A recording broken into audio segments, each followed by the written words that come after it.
Conduct competency assessment. Collect the evidence and make the assessment decision.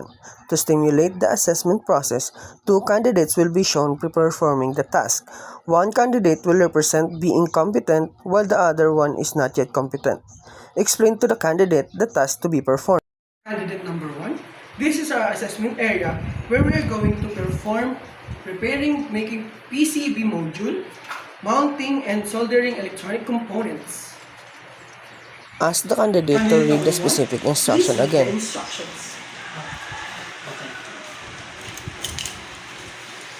Ask if the candidate has questions and clarifications regarding the instructions.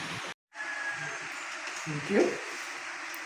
If you have questions, please ask me now because if the assessment begins, you can no longer ask me.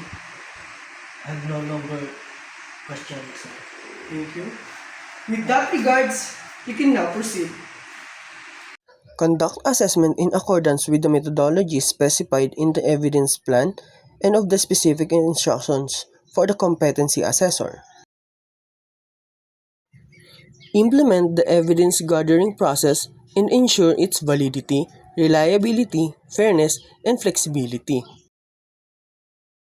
Observe the candidate and keep notes of the candidate's performance during the entire conduct of assessment. These notes will be used for the provision of feedbacks to the candidate's performance during the assessment. Collects appropriate evidence and match capability to the elements, performance criteria, range of variables, and evidence guide in the relevant units of competency.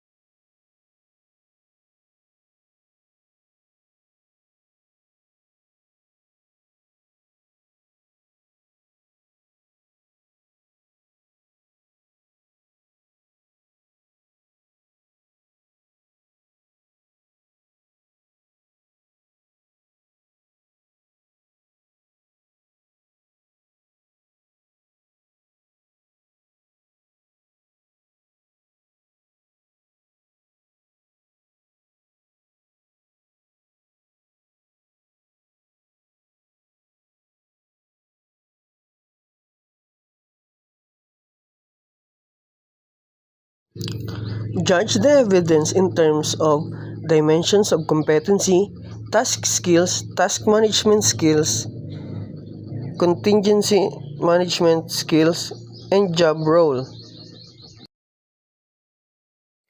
Judge the evidence in terms of validity, consistency, currency, relevancy, authenticity, and sufficiency.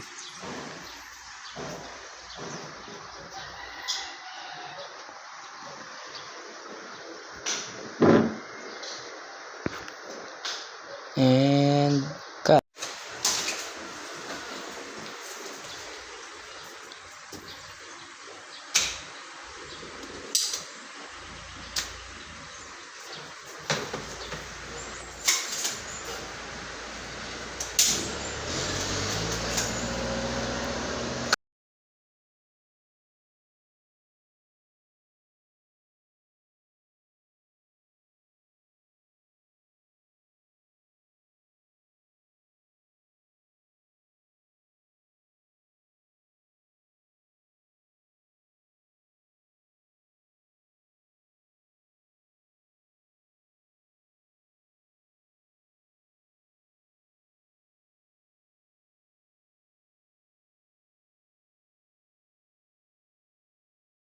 After the demonstration, the candidate will be asked a series of questions based on her or his performance during the mounting and soldering electronic components for oral Did you questioning. learn and acquire new skills during the assessment? Yes.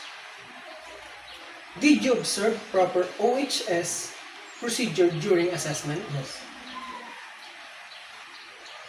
Is maintenance and proper cleaning of tools and equipment important? Yes.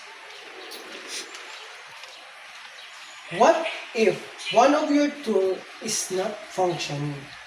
What would you do? The candidate number 1 is able to answer all the questions asked by the assessor. perfectly. Candidate The candidate number 2 is also be able to answer the questions, though some of her answers are incorrect.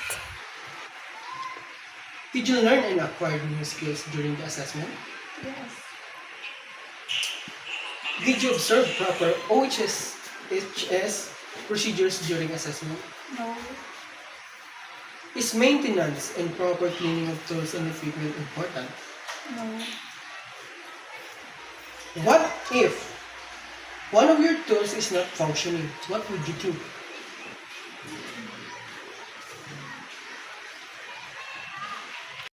Record on rating sheets details of evidence collected and judgment made the candidate's performance.